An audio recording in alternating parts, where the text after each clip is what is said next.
வாகனத்தை 60 நிமிடங்களில் 80% திறனுக்கு சார்ஜ் செய்யலாம் மற்றும் டிசி விரைவு சார்ஜிங்கை ஆதரிக்கிறது. நிலையான சார்ஜரை பயன்படுத்தும் போது முழு சார்ஜ் 6 முதல் 8 மணி நேரம் ஆகும். EV 100 முதல் 140 nm டார்க்கையும் 40 முதல் 55 கிலோவாட் சக்தியையும் உருவாக்குகிறது. இது 6 முதல் 9 வினாடிகளில் 0 முதல் 60 km/மணி வேகத்தை எட்டும் மற்றும் அதிகபட்சமாக 150 km/மணி வேகத்தை எட்டும்.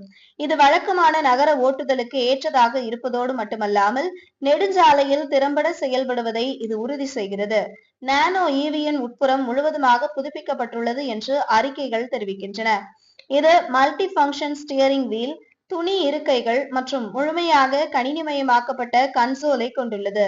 அதன் சமகால பாணி பெருநகர வசதியை நோக்கமாக கொண்டுள்ளது. இது புதுப்பிக்கப்பட்ட உட்புறம் மற்றும் சிறிய அளவு காரணமாக தினசரி பயணத்திற்கு ஒரு அழகான மற்றும் நடைமுறை விருப்பமாகும்.